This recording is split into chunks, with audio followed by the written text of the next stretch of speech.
पहलगाम हमले के बाद अमित शाह को ओवैसी का समर्थन भी मिल गया। बताते हैं आपको इस वीडियो में। नमस्कार, मेरा नाम है यश कपूर, आप इस समय देख रहे हैं इंडिया.com।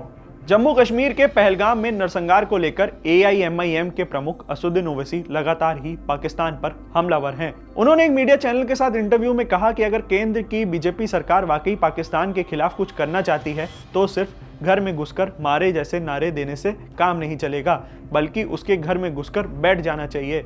ओवैसी का इशारा पाकिस्तान के कब्जे वाले POK की तरफ था, जिस पर वे कब्जा करने की बात कर रहे थे। तेलंगाना में पत्रकारों से बात करते टाइम ओवैसी ने कहा, बीजेपी कहती है घर में घुस के मारेंगे, अगर आप इस बार सच में एक्शन ले रहे हैं तो घर में घुसकर बैठ जाइए। संसद का प्रस्ताव है कि POK हमारा है। ओवैसी ने कई पुराने आतंकवादी हमलों का जिक्र करते हुए कहा, आतंकवाद के खिलाफ ठोस कदम उठाने की जरूरत बताई। उन्होंने कहा 26/11 हुआ, पुलवामा हुआ, उरी हुआ, पठानकोट हुआ, आपके पास तो पूरा विपक्ष कह रहा है कि आतंकवाद को खत्म करो।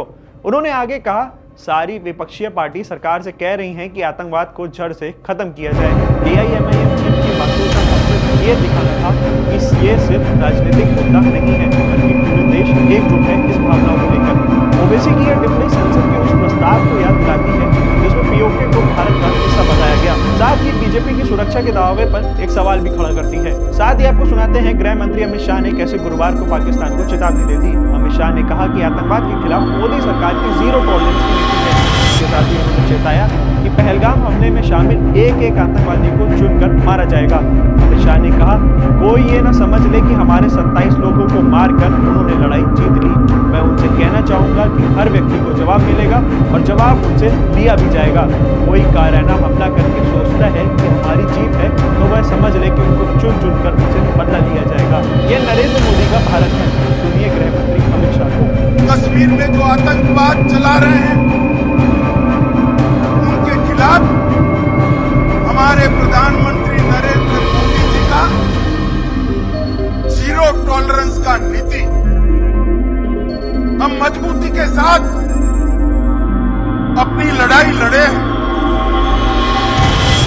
और आज वो ये न समझ ले कि हमारे 27 नागरिकों का जान लेकर ये लड़ाई जीते।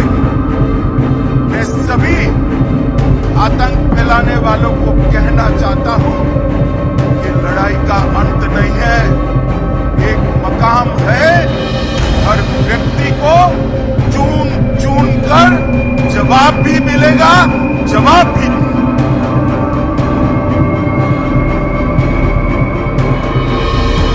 नरेंद्र मोदी जी के नेतृत्व में चाहे उत्तर पूर्व हो, चाहे वामपंथी उग्रवाद का क्षेत्र हो, चाहे कश्मीर पर पड़ी आतंकवाद की छाया हो, हर चीज का मजबूती के साथ हमने जवाब दिया। और अगर कोई एक कायराना हमला कर ये समझता है कि हमारी बड़ी जीत है, तो एक बात मन से समझ लीजिए कि नरेंद्र मोदी सरकार है, किसी को बख्शा नहीं जाएगा, किसी को बख्शा। इस देश की इंच भूमि पर से